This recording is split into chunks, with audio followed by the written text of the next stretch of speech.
first beginnings were at George Street in Highgate, and it was Lesburn Easie that was on the drums, and he was the man then, and I was like, I want to be like that. Well, the greatest days of my life was definitely playing with Trevor and Glenn.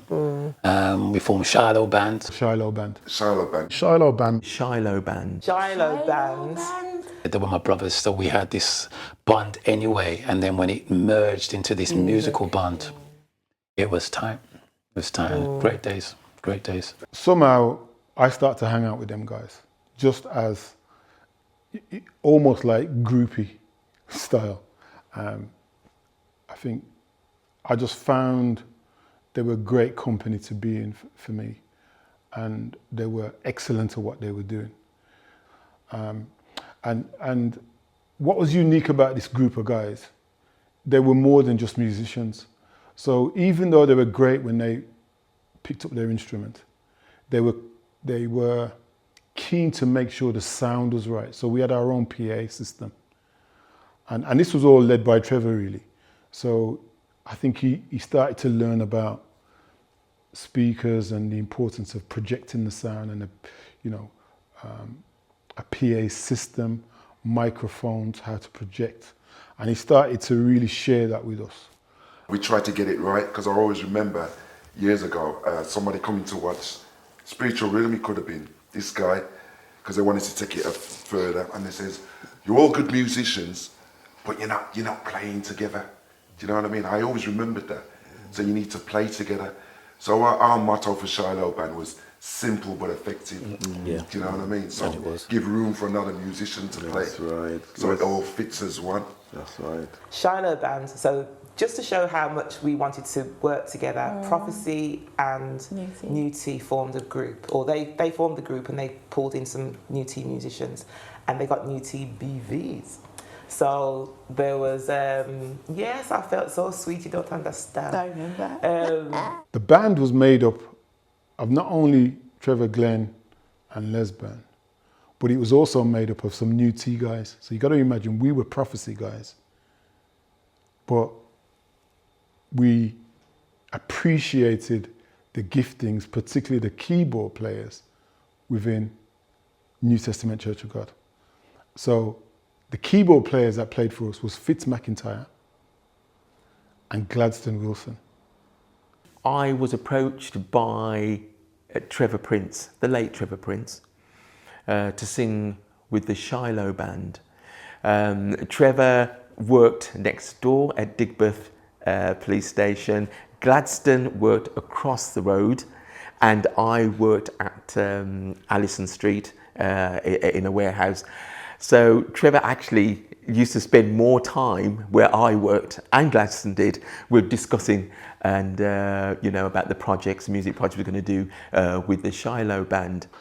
So it was already breaking certain kind of protocols. Prophecy and New T back in the day, our ministers and our leadership, let's be clear, didn't want us to mix together. Today, I don't even know if I understand why that was the case. But there was something about the music and that music ministry that brought us together. It was strong. And I'm not sure there was an appreciation of it from our seniors. New T divide and Wesleyan, and everybody was so divided because of denomination. Even, I think musicians were the first people to break that down, personally. I don't think it was done by pastors, it wasn't done by bishops, it wasn't done by organisations. It was musicians, and I will argue with anybody that it was musicians that broke down those denominational barriers, because we were jamming. I remember having Alvin Ewen and all sorts of people down at New T Church jamming, opening up the church, getting jam sessions together for Prophecy guys, Peter Cunningham, all sorts of people from different churches, Colin Peters, and he'll tell you about the jam sessions we had. We used to open up our churches, and I'm sure some of the pastors didn't know who were there at the time, but we used to open up church and it used to be, we're having a jam session, you're having a jam? Yeah, jam session, man, come down. How many musicians used to come down, drummers, jam, and it's funny because we were jamming jazz funk stuff, we were jamming all sorts of stuff, gospel, jazz funk, reggae, anything. We were just jamming. And it was just musicians getting together. Latest jam session, man, what did I learn from the latest jam session? And if you went there and got embarrassed, it was a case of, man, you know what? I'm going on to woodshed it, man, because next time I'm coming with some hot licks on this, man. I'm learning this song, I'm learning that song. So it was great because it lifted us musically. Some of the musicians you see now come from a place of the jam session when we used to open up church. That's where we were learning. I forgot to mention also, Tony Bean was in the original Shiloh band as a guitarist. So again, that new T mix. So you had Trevor and Tony Bean playing guitar. So you can imagine that combination of those two with Gladstone and Fitz as part of the rhythm section. Extraordinary situation. Never ever to be repeated again. That's where denominational barriers got broken down. That's where musicians started to develop. And it was through a lot of this stuff that I started to get in not contact, but started to be in touch with people like Trevor Prince, Glenn Prince. So when Shiloh Band formed, it was some of the guys from Highgate and some of the guys from Church of God of Prophecy were put together. I remember Trevor said, I need you to play guitar. I was like, yeah. And it took about a couple of months before the church got wind of it. And it was like, you can't have nothing to do with them Prophecy boys, and you can't have nothing to do with them New Tea people. And I remember having a discussion at Trevor's about it, and Trevor said, I don't know what the problem is, because the church has an original root. New Tea and Prophecy have an original root, so I don't know what the problem is. And I remember somebody there saying, well, you know, you wear a ring, I don't wear a ring. And it was like, just let's get over this. This is not important as far as the kingdom of God's concerned. The breakthrough moments when I think the elders or the seniors started to appreciate what was going on was a concert. No, actually, it was a district convention at Aberdeen Street Church. And Shiloh Band, you know, you got to appreciate that Shiloh Band was often seen as rebels, if you like. I don't want to call us castaways because we weren't that. But, you know, we went against the grain in terms of how we looked, how we carried ourselves, and the music was the thing. And we got invited to sing at a district convention at Aberdeen Street. And it was me and Clifford on vocals. I had a conversation with Barry, and Barry said to me, Clifford, let's do this song, banner hymn, walk in the light, beautiful light. We started singing, and you know when people say the Spirit came down in the place? We'd never experienced it like that before. You know, you'd always get a lot of people singing along and really getting into what we were doing. And I'm telling you, those guys played that song. But the atmosphere changed. We saw the Spirit of God moving through our ministry. And then I think that changed us for the rest of the time the band was together, because it felt as if we were not only accepted, but actually it was a ministry. It went from being trying to prove ourselves as ministers of music to the Holy Spirit ordained and just confirmed what we was doing as authentic worship. It was a moment that I'm sure if you speak to every one of those guys, they will say exactly the same thing. It was what we would call nowadays a watershed moment for the band, and also an acceptance that music ministry from a local level is quite powerful. There were lots of concerts then. Yeah. And, you know, the Majestics were usually on the bill. Yeah. Highgate was on the bill. Well, I can't remember any kind of individual singers that were Wow. It tended to be groups and choirs. Yeah. But what was so lovely about these concerts is because it was so joined up. There were so many different churches. So the Prophecy, Seventh-day Adventist, there was another one in Wolverhampton, I'm trying to remember what they're called, but Jones and Co used to go to that church, can't remember what it's called.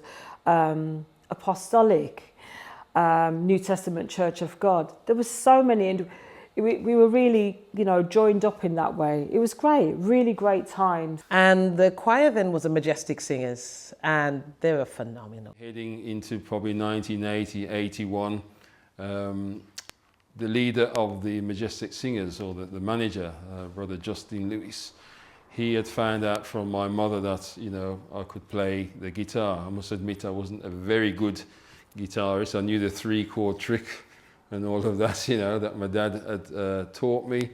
But nonetheless, he found out I was a guitarist. And, the Majestics at that time, and I had seen them before on an occasion at some sort of event at Prince Albert School in Aston. But I didn't know where they were from. All I knew that this choir was just fantastic. So when we went to George Street and found out, this is kind of like the home of the Majestic Singers, I thought, wow. And we got there September 1979, and they had just released their first album, Free at Last. It was released on the 1st of July 1979. So on the first Sunday when we attended the church, my mum purchased that album.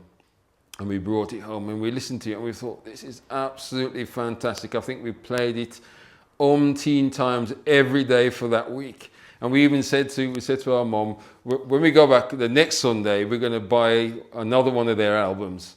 To our disappointment, that was the first album. There was no other album. And for me, in particular as well, do you remember Maxine and the Majestics? Yes. I loved Maxine and the Majestics.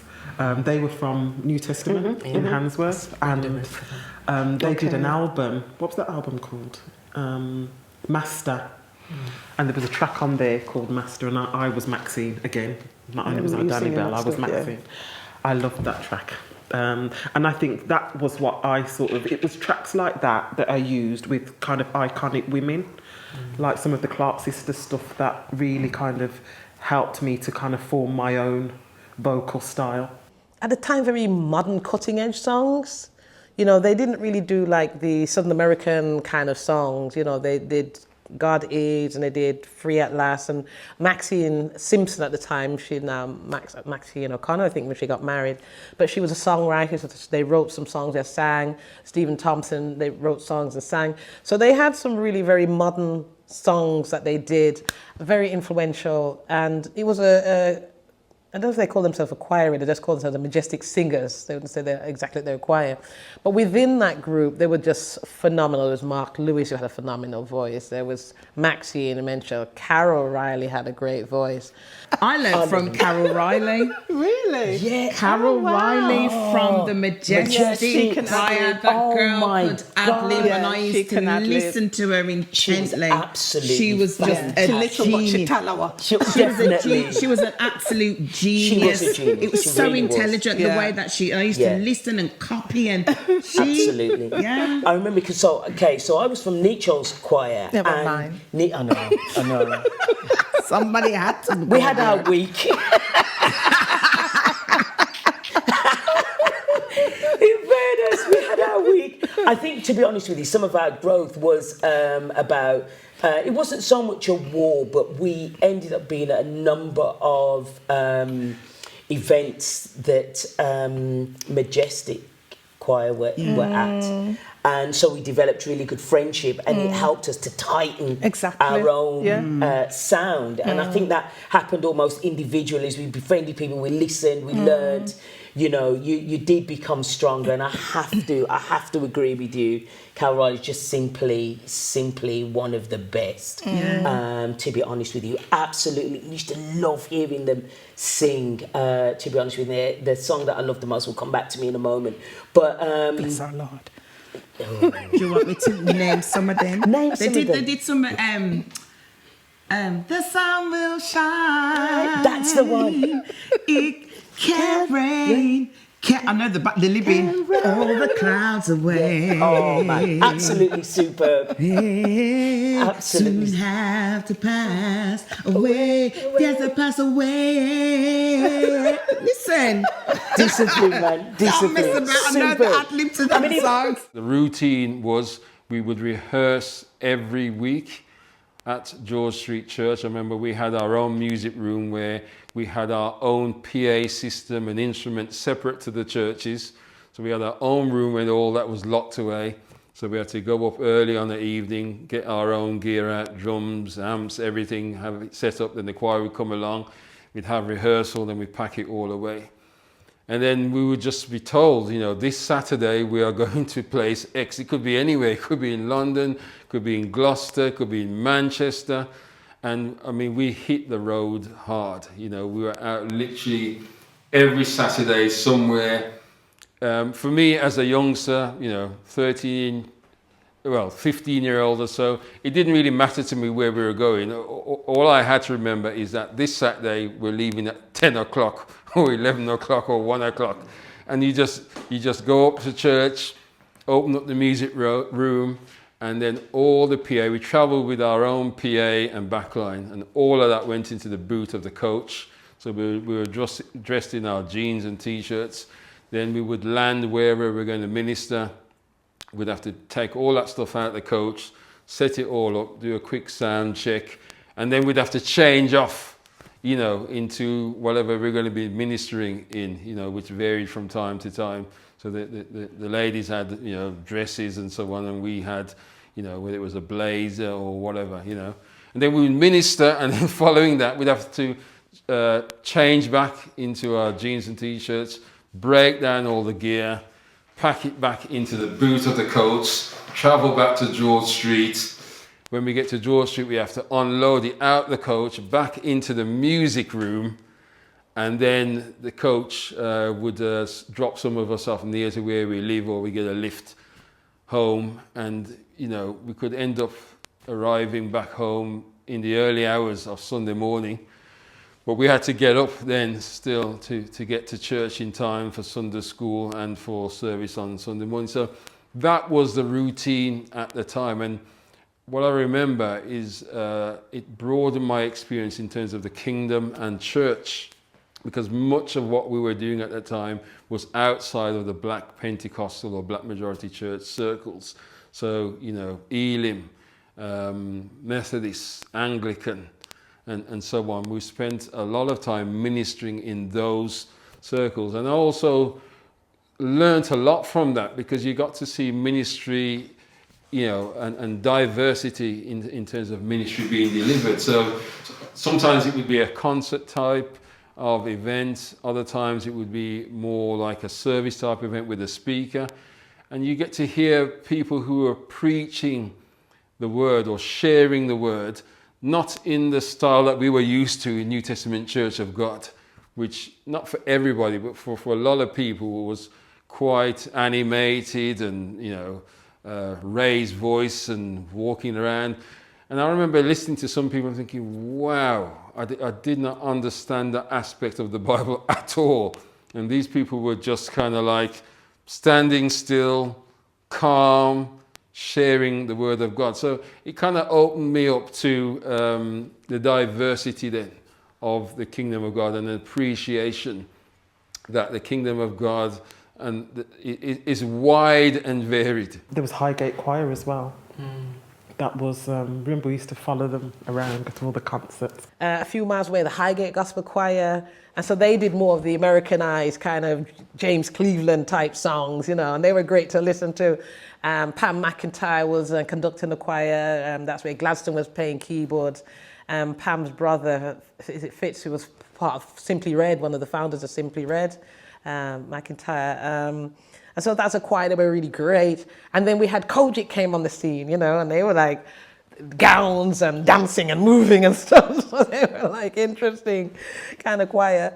But then, you know, you had the groups. I mean, in my local church, there was the Imperials, a group of guys. It was Delroy, Don Brown. It was Donovan, I think. Was it Alan Hall? Definitely. Not sure about Donovan.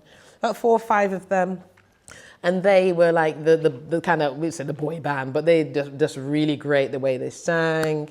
I was part of a group called Revelation, which was Stephen Thompson, Carol, myself, and I can't remember if it was Mark for a bit. The call went out to Pastor McIntyre, who came over from Canada with his children, Pamela McIntyre and Fritz McIntyre.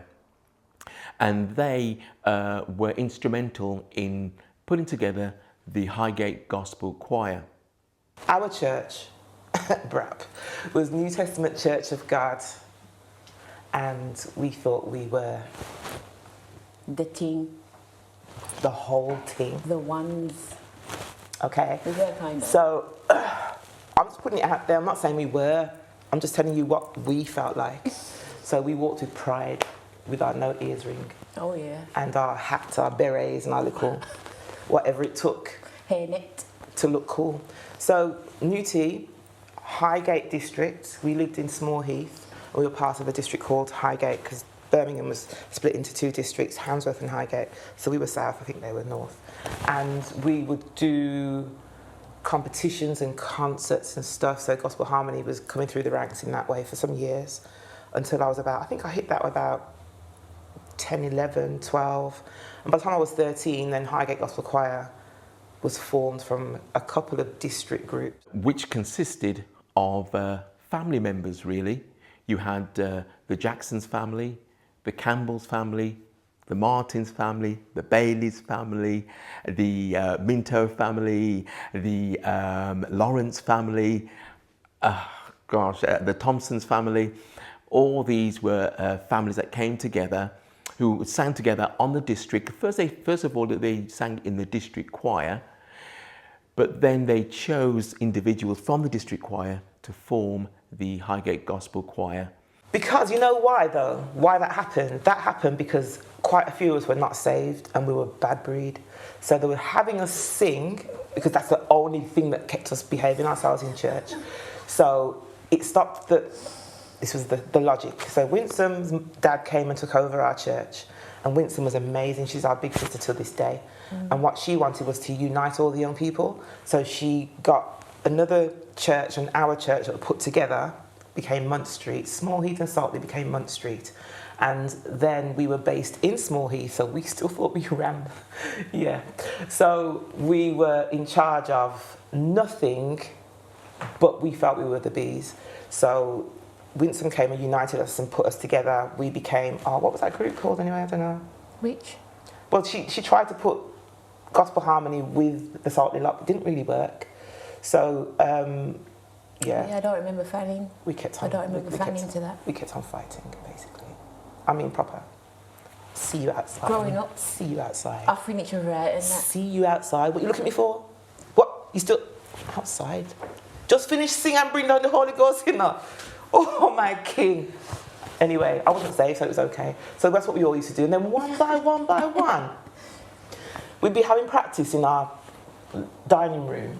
And somebody would come back in and looking sheepish. You're all right. What's happening on that night? I got saved. You what? I got saved. You got saved? Oh. One by one, people were falling like flies, and there's a few of them holding out. I'm not doing it. One by one, we all got saved anyway. So Winston's plan did work. So after Gospel Harmony got put together with a couple of other groups, that formed Highgate Gospel Choir. We began to rehearse a lot of cover songs by the Hawkins, songs by Andre Crouch, and songs by Matty Moss Clark. Clark Sisters would come regular, and Clark Sisters revolutionised Highgate Gospel Choir. We had one weekend of workshop, open to everybody, but Highgate had to go. Pam got us all to go.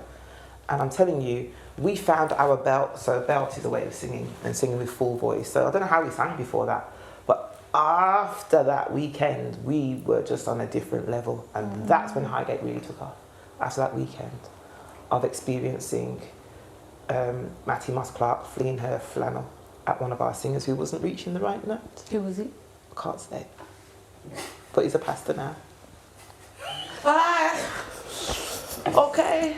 When we're at Highgate Church and listening and watching the Highgate Gospel Choir, just, you know, it's fantastic. And like we were brought up round the vocalists, you know, Clifford. Oh my gosh. And, you know, so many of them. So many. Yeah. Through the, who else? There was Trevor, and there was Evadne, and so many And of them. even before, the keyboard guy. Bailey. Lorna Bailey? Oh no, Gladstone, of course. Before Gladstone. Fritz. Fritz McIntyre. Yeah. So Fritz McIntyre went on to play for Simply Red, and like he was like one of the first that we saw. Look at him and think, wow. You know, you know, we saw him playing in church, and then we saw him playing on Top of the Pops, and it was just like he's playing for Simply Red, and that was like huge. Yeah. And then there was like on guitar. Oh gosh. Oh God, Tony, of course. Tony Bean on guitar. Patrick White on bass. And like at that time, Patrick was like 14 or something. The song that really got me through the audition, I remember hearing it the first time, a song called Sing to the Lord, and it was just like, oh my gosh, it was just like, wow. And this was original British, Midlands, Birmingham, whatever you want to class it as, gospel music. This wasn't American, this was coming straight from here, written by Fitz and Pam McIntyre. That track, so again, little did I know that would be the track that would get me into the choir. We had probably the biggest chance to cross over into the mainstream, because at the time there were a lot of pop artists using choirs. John Francis hadn't even arrived on the scene with his choir yet, in terms of, I think they were the first ones that did the pop song with Madness, I think it was. If I remember rightly, it was it Swing Low Sweet Chariot or something like that, one of the songs that they did.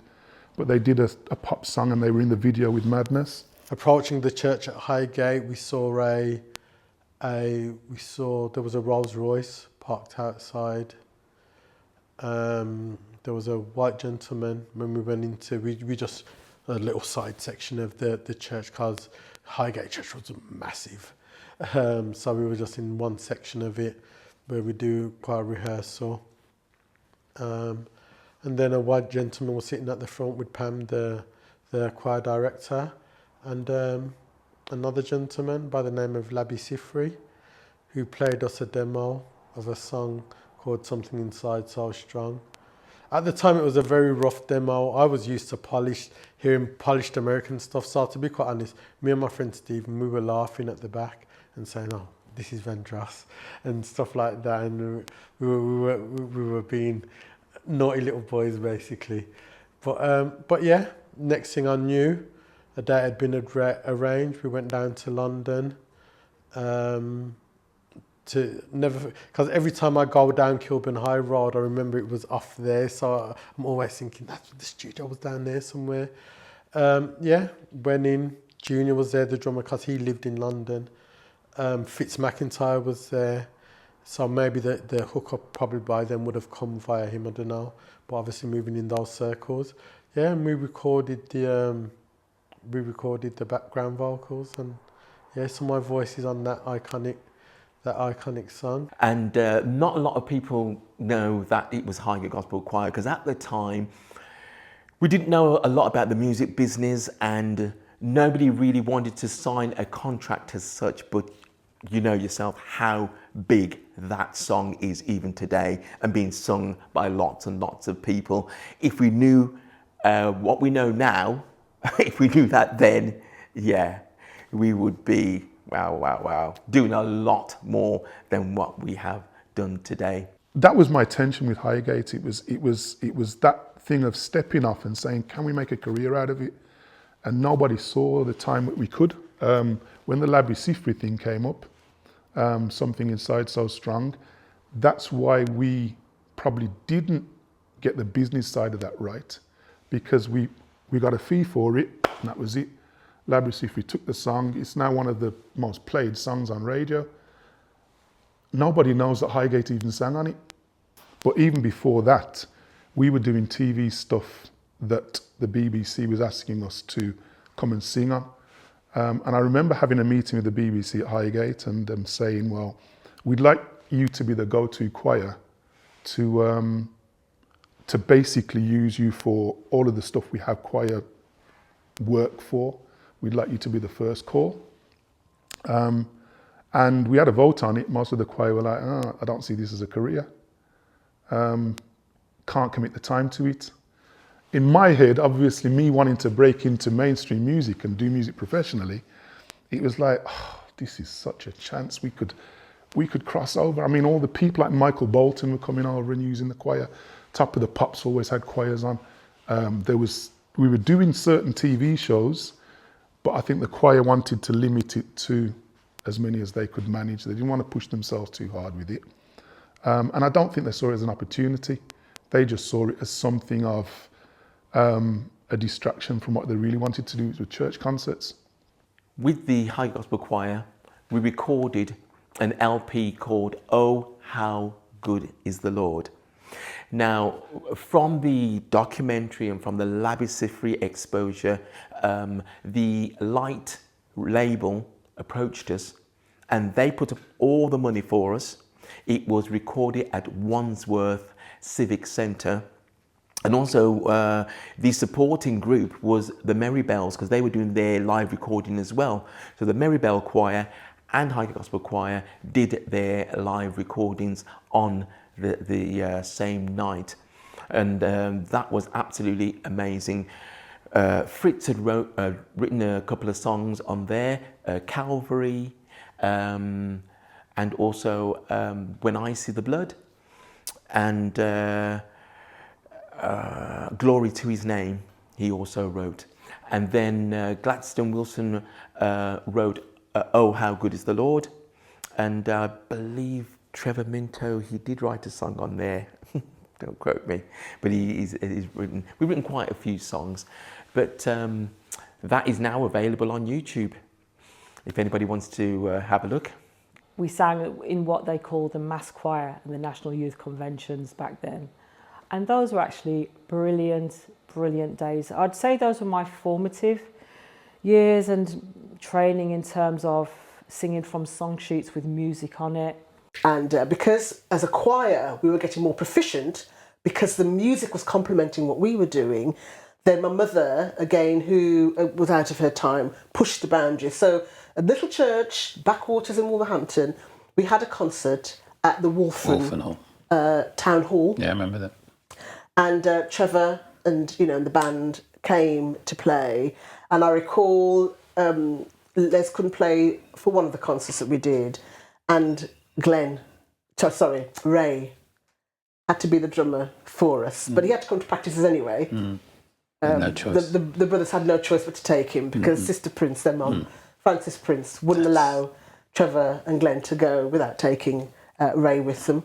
And we had awesome concerts, spirit-filled, the anointing was there, the people begged for more, and we'd always leave them wanting more. That was our trick.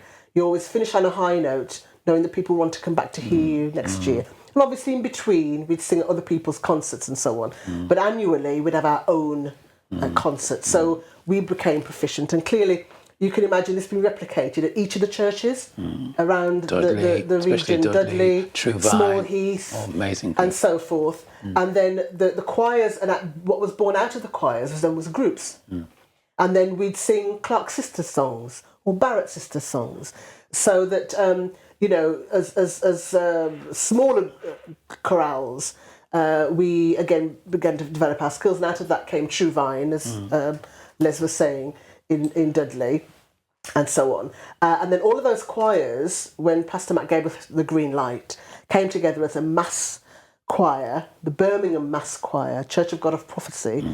Mass choir, to be able to join, you needed to be a particular age, so it's a bit different from your local church youth choir. That was Joy trying to avoid the White Sox kids again. Yes, so I was one of the White Sox kids, so I didn't get in at first. I was very early teen, so you couldn't get in. So, and you also needed the approval, I think, of your choir director, your local choir director. Which we didn't stand a chance because Joy was also our local choir director. That's why I didn't stand a chance. Well, it was a different person, but I didn't stand a chance either. But so yeah, we got in eventually. Yeah. But that was in its height, perhaps 500 strong. Yeah. 400 to 500 strong. And she just had a brilliant capability of just making sure everyone was singing their part. Yeah. So, you know, you would get sternly looked at if you weren't singing your part correctly. But tremendous, massive choir, of which each of us has been a part of at some point. I mean, at the rehearsal, I remember one of the rehearsals, which was at Aberdeen Street, because there weren't many places we could rehearse because of the number of us. Yeah. At our peak, we were maybe 420. At our peak, we had 420 members of the mass choir. We took up the whole of the ground floor. Yeah. You know, and when we just started singing songs like Genesis, oh my goodness. Powerful. I can't even describe it. It was just amazing, absolutely amazing. And for Joy to come up with that concept of a mass choir was absolutely fantastic. There was nothing better than a concert at Aberdeen Street. Come on. And that was prophecy. Yeah, so as much as it was the other side, like if you went to an act, you knew it was guaranteed that choir was going to turn it over. Kick off, man. And you just wanted to see who was going to do, which solo was going to play. We sang at places like the Birmingham Town Hall. We sang on TV. We sang in America. We sang in the Bahamas. We were recorded, live in America when we sang there. So it built fantastic friendships, as you can well imagine, when we had rehearsals, and we were very disciplined in our rehearsal time. Trevor played for the mass choir at one point. He played with Josh and so forth, and Vindel for the mass choir. And we would stretch our capabilities, stretch our voices. We didn't stick to songs that were kind of out there. We'd look for people like the New Jersey Mass, Timothy Wright, Thomas Whitfield, the Tommies, James Thompson and the Community Choir. We'd stick all of their materials, and we wouldn't find the ones that were commonly known. So when we had our concerts in the Town Hall in Birmingham, we'd sing songs like TikTok. I mentioned Genesis. We'd do old favourites, or we'd get some hymns and rearrange them so that we'd put our own spin on material, or write our own stuff. Aberdeen Street Youth Choir used to do that, write their own material. But do you remember the national conventions with the mass choir and London? That was the choir walk. Which was the song that they did? Hallelujah chorus. Yes, that was like. And then we tried to version with Genesis and all of those kind of songs. Oh my life! The Birmingham Mass Choir would be competitive with the London Mass Choir, so that when we had our conventions, we'd be at the back and watch the London choir sing. And we go, we're coming on next, make sure, make sure. And Joy would have us drill. We'd drill with our vocal warm-ups and so on, and then we'd go and smash it. The Lord was in there as well somewhere, praise you, Jesus. But it was very much about demonstrating our talents and our ability with our singing. It was healthy. It was healthy. It was competitive. It never got bitter. But it was good. Yeah. And Pastor Matt was... he was egging it all on, all this competition. He was loving it. Mass choir are a blessing, that's Sister Prince. Just have her flag. Mass choir are a blessing. You've got to remember Sister Prince, right? Oh my gosh, she was fire in herself, a great supporter of the mass choir. Absolutely. Amazing. Was then doing mass choir. So late 80s, I was playing for like Small Heath Choir. I was playing for Low Hill Choir.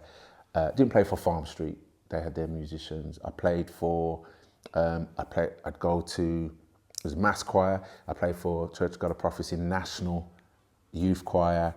Who else did I play with? Then the names escape me now, but the majority of the choirs, I would help, support George Street. I'd help, I just wanted to play. I played for Aberdeen Street Choir. Mate, when I played for them, and that was large because I played with, and Joy asked me to do that. And I said, yeah, of course I'll play. So it was me and Robin Watson was playing on that. And that was nice because we were two young youths. He's a year above me and we were both playing at that. We did a concert at the Cave in Moseley. It was myself, Robin, Vincent, Clive Anderson, and it was Aberdeen Street Choir at the Cave. And that was, I'm sure I got that on tape somewhere. I'll have to try and dig that out.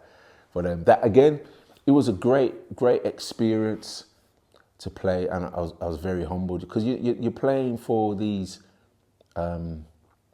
choirs or gospel vocalists or artists whose shoes would have been, you would have had Alvin playing, you would have had Glenn playing, you would have had Colin playing, you would have had Josh playing, you would have had Bunny playing, you would have had Louis playing, you would have had Merrick playing for these choirs and artists, and you think you're playing for them. It's an absolute honour, to fall in their shoes because they paved the way, man. They did pave the way. Latimus Clark, she came to Peel Street.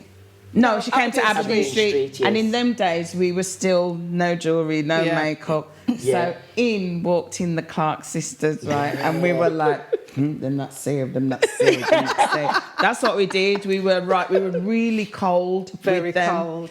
So they came to sing. After they finished singing, we forget about the jewellery. We forget about the makeup. Everybody prostrate.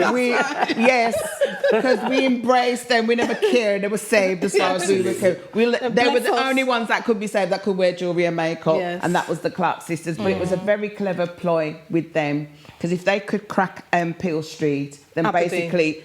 Aberdeen, sorry. If they could crack Aberdeen Street, then that opened up the gates for all the other churches. And was it after that they came back and did the choir? Or was the choir first? I can't remember the order. They did the choir. I remember doing the choir. So it was the workshop. So they did a workshop. Yeah. It was and then one the day after, and then the concert after. Yeah, absolutely. My gosh. With the Lord workshop. of mercy. Yeah. Oh, gosh. Absolutely Those superb. days we didn't know we could learn songs that you know fast. what we sang? I will. That's why we sang that. Call upon the Lord. And I remember Martin must sing that way she said that. Yes, she was very stiff. Really? And stern in her approach. She was scary, but she loved to sing and loved to develop people into singing. And, she would pull every last note out of you, even a note you didn't think you had. She would pull it out of you. But do you know what? Come from? She did cause quite a bit of a controversy. Did she? Because back in them days, it was about 5-part, 6-part harmonies that we used to sing. Do you remember? And then she cut it down to 3 parts. Yes. So you can imagine all them descants that were singing as high.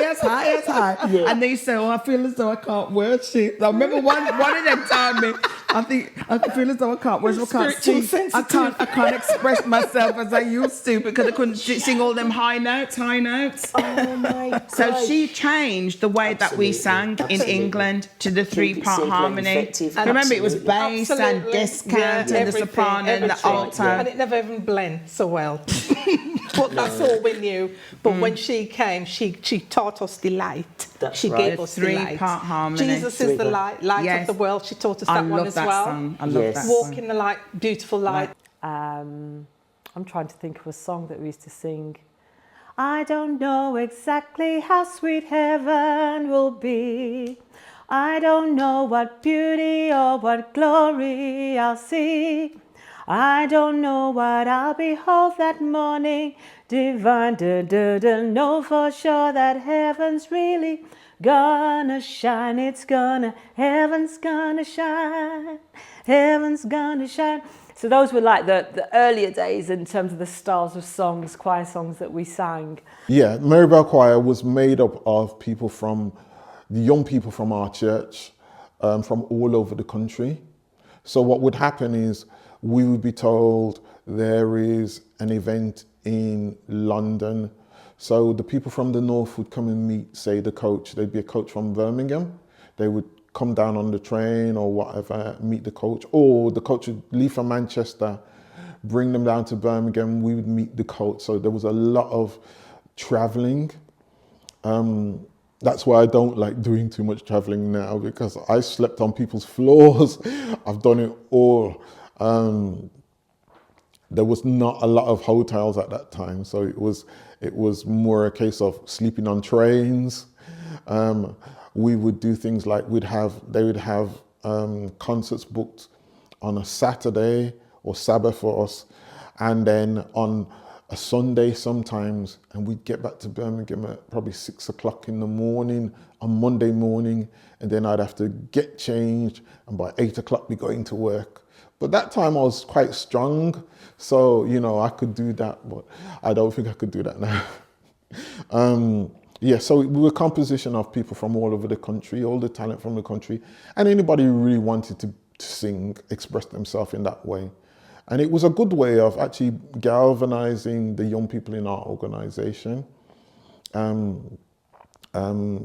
So I think it was a good learning time. It was a difficult time because the adults didn't understand it. Our parents didn't understand why we wanted to do this.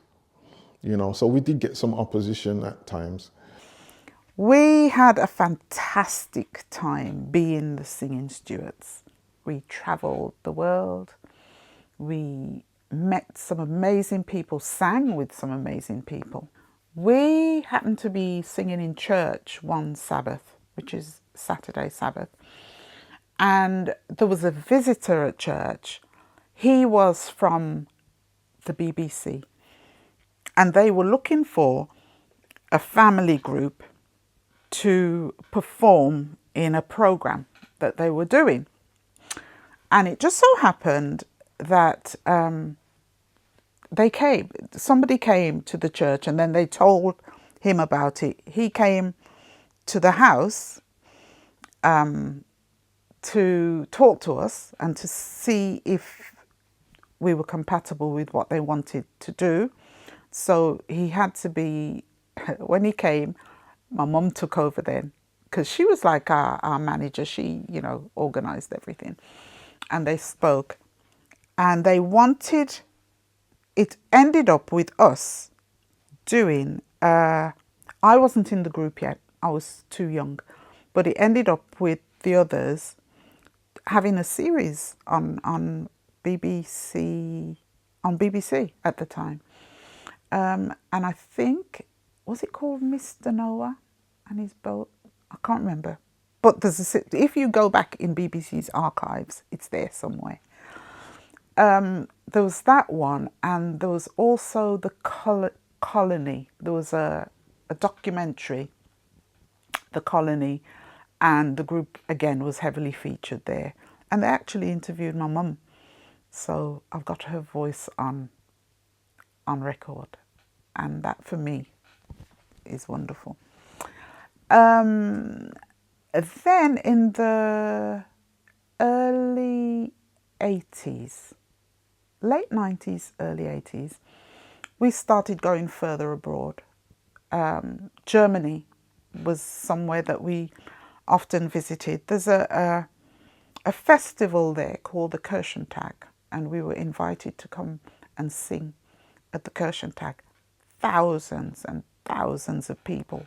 Very, very big concert. It was fantastic. It was a really special time. And we did that for many years. We'd go there perhaps 2 or 3 times a year to do these massive concerts. But we had many interesting experiences there. One time we were going to a concert, can't remember where it was, in Germany. And we were going up. To get to it, we had to go like through this forest area. And we're driving up, we're going uphill. And we look ahead, and there's this light, really bright light. And when we look closer, as we're driving closer, we see a burning cross. And we knew this to be, wait, this is, and then to our horror, the van decided it was going to break down in this forest and we can see this burning cross up ahead and we know what that is. It was a scary, scary time. But you know, we are a family of faith. Our parents grew us up on faith, on the love and the mercies and the protection of God. So everywhere we went, we prayed before we went. So we prayed and we said, look, Lord, we need your help. Because we're in this, it's like a forest. It's just the forest, trees and everywhere. Not a human being did we see for ages. We never saw anyone. And we prayed and we prayed and we prayed. And then we saw this light coming from ahead, coming forward. It was a vehicle.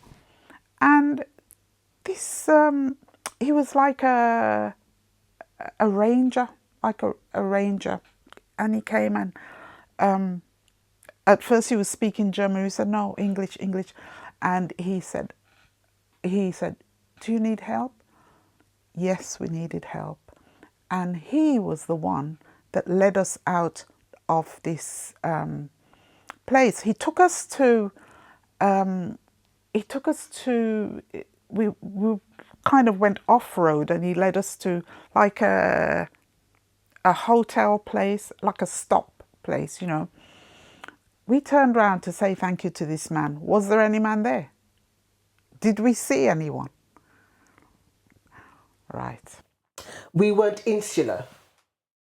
Although there were possibly issues, particularly, I don't know, denominational boundaries going up through maybe the 70s. In the 60s it wasn't like that, but towards the kind of 80s, there was this sort of, you know, apostolic can't mix with prophecy and so forth. As a age, you know, our young people, we challenge those boundaries. So if Highgate New Testament was having a concert, we'd go and sing for them, or we'd invite Highgate to come and sing, you know what I mean, with us. So we tried to break down a lot of those divides and barriers and so forth, and had a platform. We used to call it the circuit. So we'd be singing on the circuit with Dave Copeland, you know, back in the day, the Highgate Choir, New Testament Choir, and a lot of the mass choir singers now. A lot of them went on to do great things. We all kind of, I think the thing with us back in those days, we spent so much time doing live work, doing live concerts, doing live this or live that, and we never, recording was kind of just a little way away, you know, just a little distance away. But I remember we'd done this, I think it was in 1988, we'd done this really big choir project where we had some Americans come over, Jerry Thomas, Jerry Q. Perry's, J.T. Hairston, and a few other folks. And they were quite impressed with what they heard of us. So Joe was involved in it, Hazel was involved. I think Vindel played, I played bass and a little bit piano on the live recording. And we'd done this live recording, and that for me was like, wow, we're recording something, you know, we're recording something of what we always do, you know, and it was great. Sadly, it never saw the light of day, but I heard that Jerry and them told us at one time that they ran back to America and they're telling like the Clark sisters about these singers in the Midlands, you know, not London, no offense London, but they were bigging up what they heard in the Midlands. And so a lot of the people that I mentioned earlier, we became the core. There's more as well. There's not just those. There's more, but we became the core of the Midlands gospel scene. In the Apostolic Church, there wasn't many people that branched out to other churches. Apostolic churches to keep themselves to themselves, but people like myself, Luke Smith, Peter Daly, and especially Dave Copeland, I think it was only 4 of us, probably in the whole apostolic church, as musicians used to mingle with other churches. And I'd met folks like Nicky Brown, Noel Robinson, Paul Lee. Me and Paul Lee became great friends because of doing People Get Ready, and a few other singers as well. And back in the Midlands, I was playing and working with people like Hazel Watson, Joy, who else? Quite a few from Prophecy, but then there was also some from New Tea, Church of God. Oh gosh, what's the choir again? Remission. They actually wanted our men, because we had in Warsaw we had a good set of tenors, good set of guys who had good lungs basically, and Remission wanted us to sing with them, but we kind of turned it down because we didn't want to get any, crazy man. We didn't want to get any flack for singing at that church, It was like that. It was like that. We collectively as churches, no matter what day we worship on, collectively as churches, do you not think that we didn't quite achieve what we could have because there were so many hurdles being set up by our respective churches? Absolutely, and I think as an addendum to that, one of the things I've come to sort of really embrace, this idea of almost denominational battles. This church is better than this church, or this church is right and this church is wrong, and that this is the remnant church and so forth. And that was very prevalent growing up. And what I realized as I grew less younger, as I prefer to say, for me, it was more of a case of not dismissing the denominations, but understanding that we are all on the same journey. Equal and footing. Ultimately, it's about making it. Yeah. The Bible talks about other sheep I have which are not of this fold. And whether we claim to be the default or not, I think the danger is when it becomes a confrontational dialogue between churches that you are doing the wrong, you're serving on the wrong day, or you're doing it the wrong way, and you lose focus. It's about your relationship with, ultimately, it's about your relationship with God. Absolutely. The problem is, though, we didn't realise that at the time because of our youthfulness and because we looked up to elders, rightfully, that should happen at all times. I think we missed the trip a little bit. As far as I'm aware, the kind of confrontations that we have seen in the past, that's not the character of God. No. So it couldn't have been right. But it's about how our generations from where we are now going forward, how they learn that early doors. Because if you don't, you can't keep pleasing people. That's what I'm trying to say. Yeah. You've got to get to know God for yourself. That's important. But once you have a direction from God, be prepared to follow it. Sing it. But if I remember rightly, the first song I ever wrote was while I was at BTI, Bible Training Institute, and it was at Aberdeen Street. Oh gosh, I can't even remember the year now. Was I still at school? I was still at school, I think. It might have been 15 or 16 at the time. And I was a first year at BTI, and at the end of BTI, each year goes up and they sing a song or do whatever. And I remember the guy who was, I'm trying to remember people's name from so long ago. And this is like going back 40 years ago now.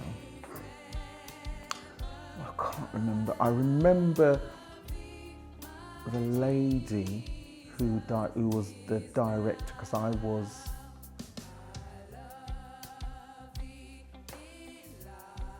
oh gosh, I think she was from Regent Street.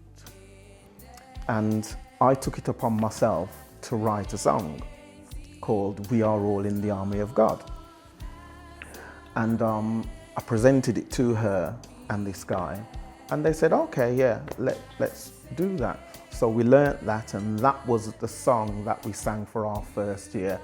We are all in the army of God. We are all in the army of God. We're gonna fight till the day we die. We are all in the army of God. And then I remember I had then, not after BTI, but way after BTI, had moved to London. So I wasn't going to church so regularly at that point either.